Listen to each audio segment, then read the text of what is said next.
بخاری شریف جلد ثانی دیکھیں کتاب التوحید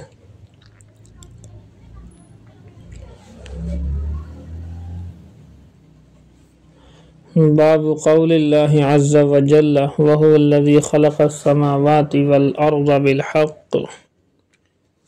یہ باب ہے اللہ تعالیٰ کے فرمان عالی شان کے بارے میں۔ وَهُوَ الَّذِي خَلَقَ السَّمَاوَاتِ، وہی اللہ ہے کہ جس نے پیدا کیا آسمانوں کو زمینوں کو بالحق، مقصد کے ساتھ، حق کے ساتھ، با مقصد، مقصد کے ساتھ۔ وبه قال حدثنا قبيصة قال حدثنا سفيان عن ابن جريج عن سليمان عن طاووس عن ابن عباس رضي الله تعالى عنهما قال، حضرت ابن عباس رضی اللہ تعالی عنہما سے روایت ہے، فرماتے ہیں کان النبی صلی اللہ علیہ وسلم یدعو من اللیل، اے اللہ کے نبی صلی اللہ علیہ وآلہ وسلم رات میں دعا کیا کرتے تھے۔ یہ دعا پڑھتے تھے آپ، اللہم لک الحمد رب السماوات والارض، لک الحمد انت قیم السماوات والارض ما فیہن، لک الحمد انت نور السماوات والارض، قولك الحق ووعدك الحق ولقاؤك حق والجنة حق والنار حق والساعة حق، اللهم لك أسلمت وبك آمنت وعليك توكلت وإليك أنبت وبك خاصمت وإليك حاكمت، فاغفر لي ما قدمت وأخرت وأسررت وأعلنت أنت إلهي لا إله لي غيرك۔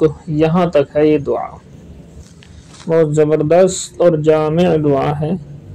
رات کو اس دعا کو آدمی اپنی زبان سے ادا کر لیں،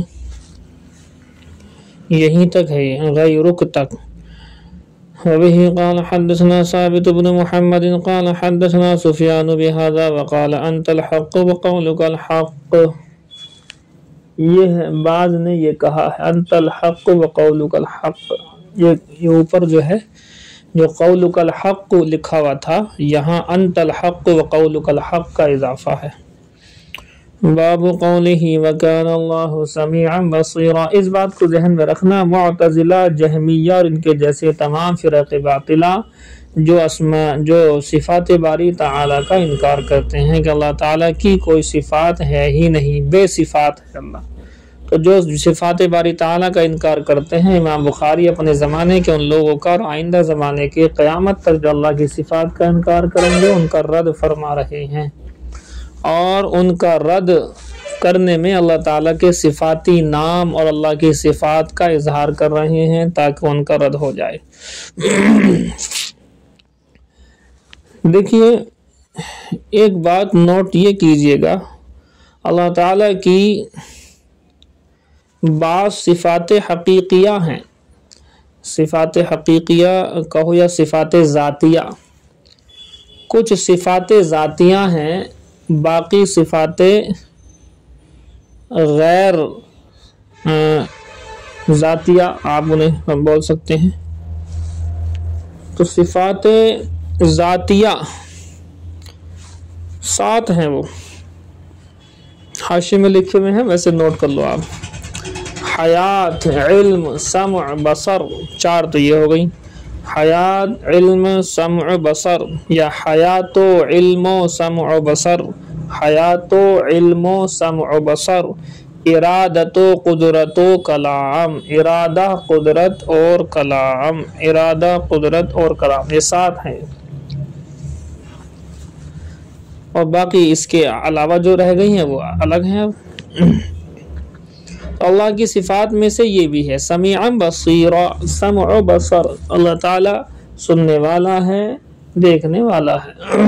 اب آپ کہیں گے انسان بھی سنتا ہے، انسان بھی دیکھتا ہے، تمام جانور سنتے دیکھتے ہیں، تمام چیونٹی سنتی دیکھتی ہیں، تو اللہ میں اور ہم میں کیا فرق ہے؟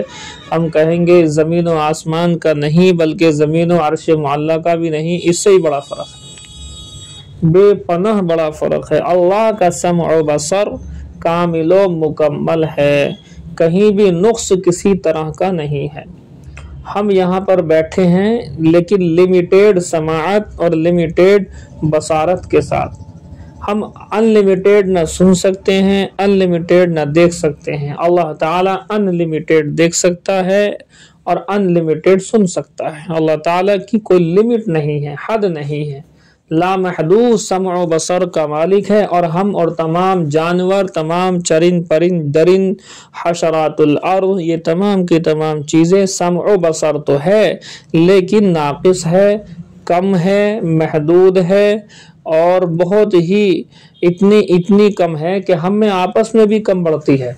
جیسے کہ مثال کے طور پر ہماری سمع و بصر، ہمارا سننا اور دیکھنا، اور جانوروں کا سمع و بصر، ان کا سننا اور دیکھنا، اس میں جانور ہم سے آگے ہیں۔ سمجھ رہے جی آپ بات؟ یہ سمع و بصر میں، سننے دیکھنے میں جانور انسان سے بہت آگے ہیں۔ بعض سائنسدانوں نے اس کی کچھ تعداد لی ہے، جیسے کہ 20,000 ہرٹز اور 40,000 ہرٹز، تو 20,000 ہرٹز تک ہم لوگ سن سکتے ہیں، اور یہ جانور جو ہے 40,000 ہرٹز تک جو ہے سن سکتے ہیں۔ اور یہ بات حدیث سے ہے۔ کیسے؟ 20-40 نہیں، یہ بات کہ جانوروں کی سمع و بصر، سننا دیکھنا ہم سے زیادہ طاقتور ہے، ہم سے زیادہ ہے، کوالٹی ہم سے زیادہ ہے ان کی۔ روایت کے اندر آتا ہے کہ مردوں کو عذاب ہوتا ہے، جن و انسان کے علاوہ باقی چیز اس کو سنتی ہے۔ اب دیکھو، عذاب قبر سننا ہمارے بس میں نہیں ہے۔ انسانوں کی سمع و بصر اتنی نہیں ہے کہ جس کی وجہ سے وہ سن سکیں عذاب قبر کو، لیکن جانوروں کی سمع و بصر اتنی ہے کہ ان کو عذاب قبر کی آواز آ جاتی ہے۔ تو انسانی سمع و بصر جانوروں کی سمع و بصر سے کمزور ہوئی۔ دیکھیے، روایت میں آتا ہے کہ مرغ جو ہوتا ہے، مرغی بولتے ہیں، یہ جو دیسی والا ہوتا ہے وہی بولتا ہے، یہ فارم والے تو بولتے بالتے ہیں ہی نہیں۔ یہ بھی آپ بات سمجھ لینا کہ بولیرو کیا بولتے ہیں، بولیرو پتہ نہیں کون سا مرغا بولتے ہیں اسے۔ تو یہ والا جو مرغا ہوتا ہے یہ بانگ نہیں دیتا، یہ اللہ اکبر کی بانگ چلتی ہے نا ان کی ککڑوں والی، وہ نہیں بولتا ہے۔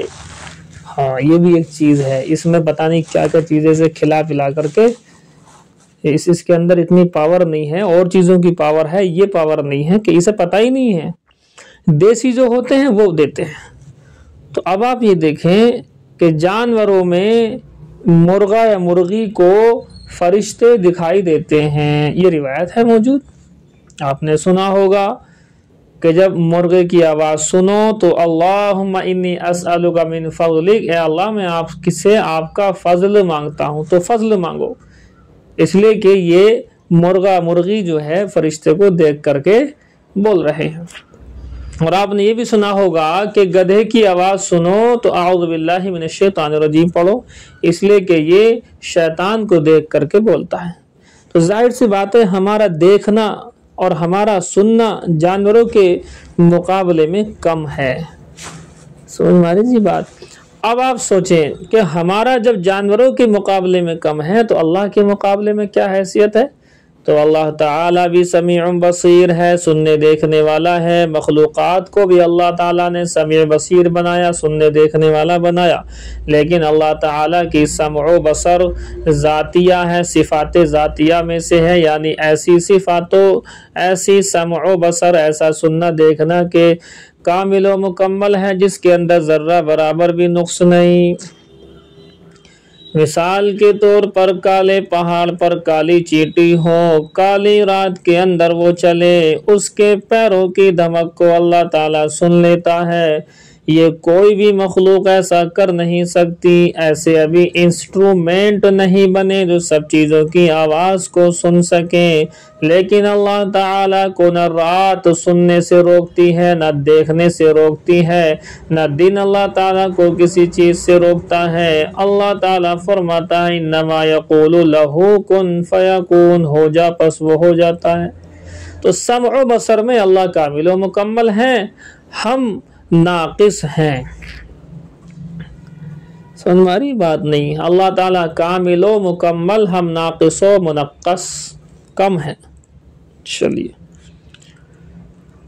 اسی بات کو بیان، دو لوگ صفات باری تعالیٰ کا انکار کرتے ہیں، اللہ کی صفات کا، وہ اسی طریقے کی بات کیا کرتے ہیں کہ بھی ہم بھی دیکھ رہے ہیں، اللہ بھی دیکھ رہا ہے، اللہ بھی سنتا ہے، ہم بھی سنتے ہیں، ہم تو ایک سی ہو گئے، تو یہ تو جو ہے شرک ہو گیا۔ نعوذ باللہ، شرک کیسے ہو جائے گا؟ شرک جب ہوگا جب کوئی یہ کہے گا کہ جیسے اللہ سنتا ہے، جتنا اللہ سنتا اور دیکھتا ہے اتنا ہم دیکھتے سنتے، یہ کفر و شرک ہے، یہ تو صفات میں شریک ہے، صفات میں شرک ہے، شرک فی صفات ہے۔ کوئی کہے کہ اللہ کے حبیب صلی اللہ علیہ وسلم کو ایسا ہی غیب کا علم ہے جیسا کہ اللہ تعالیٰ کو، تو یہ غیبی صفت میں اللہ تعالیٰ کو شریک کر دیا، تو یہ شرک ہو گیا، شرک فی الصفات، ایمان سے خارج ہو جاتا آدمی۔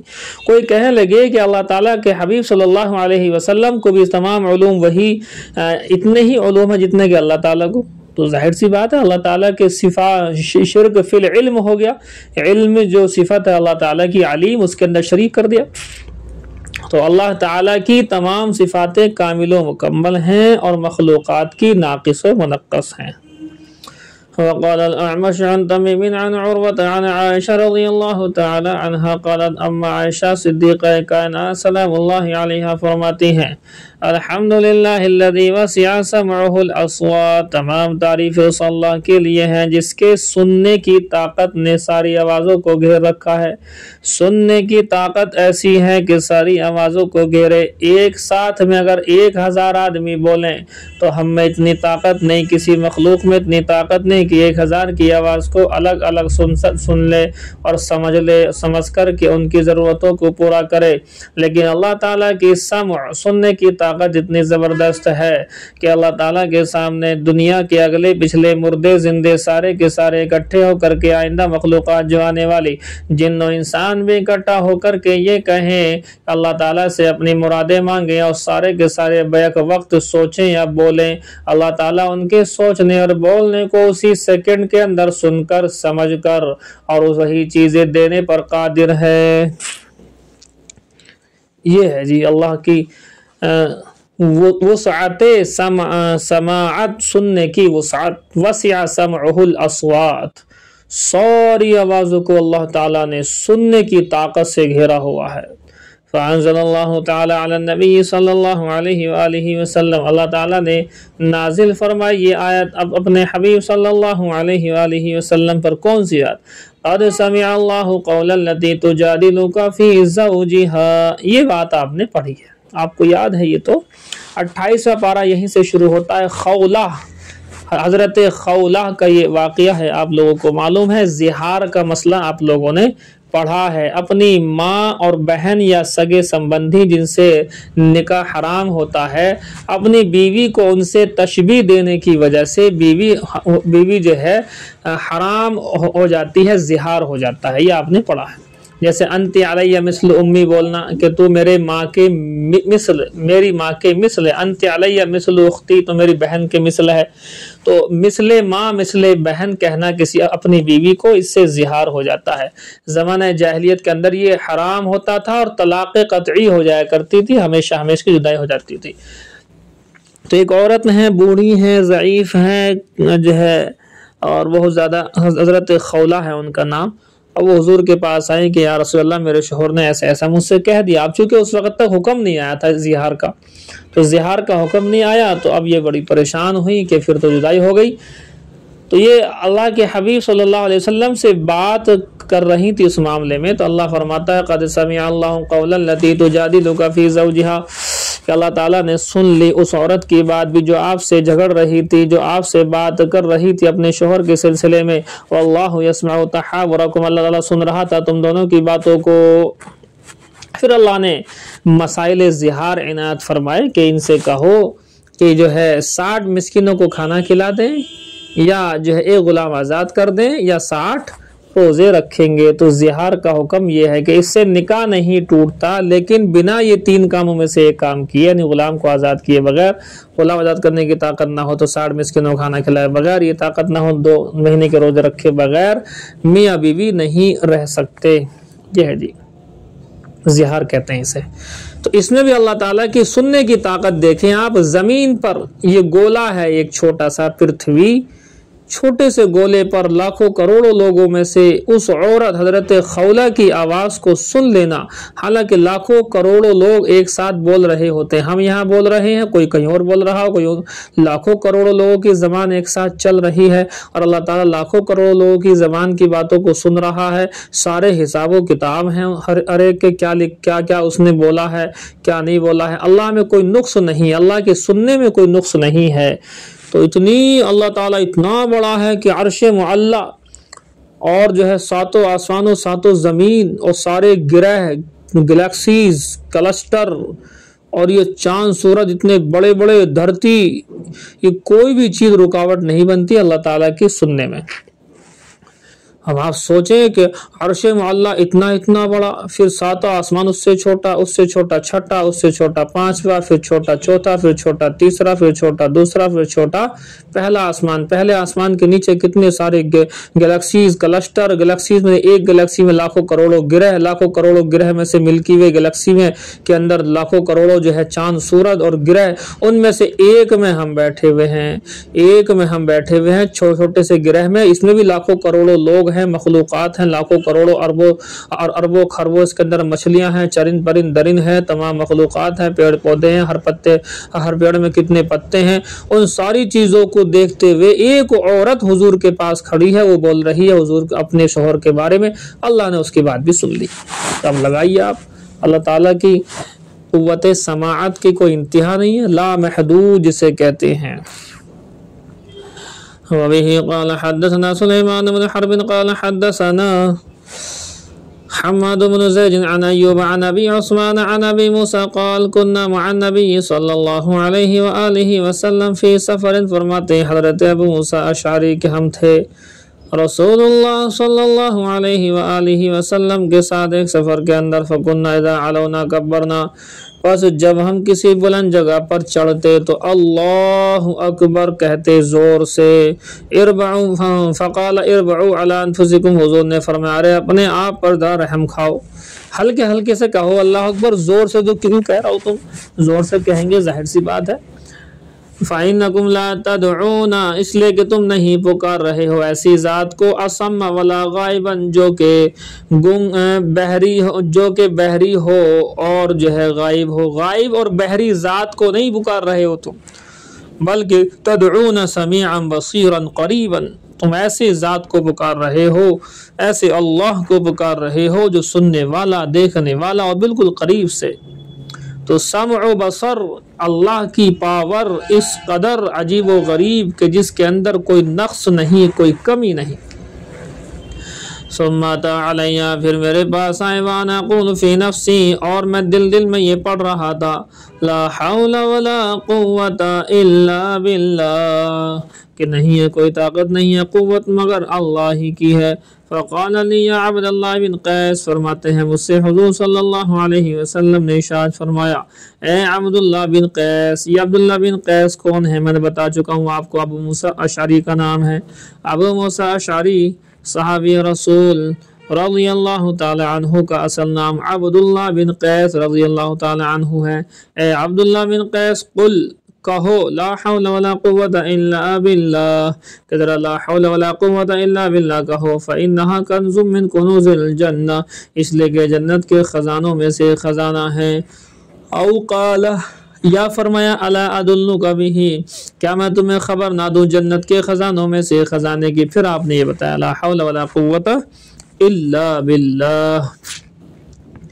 اس کے اندر بھی اللہ تعالیٰ کی صفات کا بیان، لا حول ولا قوت، کوئی کسی کی طاقت اللہ کے مقابلے پر نہیں ہے، تو اللہ کی طاقت اور قوت کا اس کے اندر بیان ہے۔ وبه قال حدثنا يحيى بن سليمان قال حدثني ابن وهب قال أخبرني عمرو عن يزيد عن أبي الخير سمع عبد الله بن عمرو أن أبا بکر صدیق فرماتے ہیں حضرت ابو بکر صدیق رضی اللہ تعالی عنہ نے کہا للنبی صلی اللہ علیہ وسلم حضور صلی اللہ علیہ وآلہ وسلم سے یا رسول اللہ، اے اللہ کے رسول، علمنی دعا ادعو به فی صلاتی، آپ مجھے دعا سکھا دیجیے، ایسی دعا جس کو میں کر لیا کروں اپنی نماز کے اندر۔ قال حضور نے دعا سکھائی، دعا روزانہ تو جو ہے نماز کے لاسٹ میں سب لوگ اس کو پڑھتے ہیں عام طور پر۔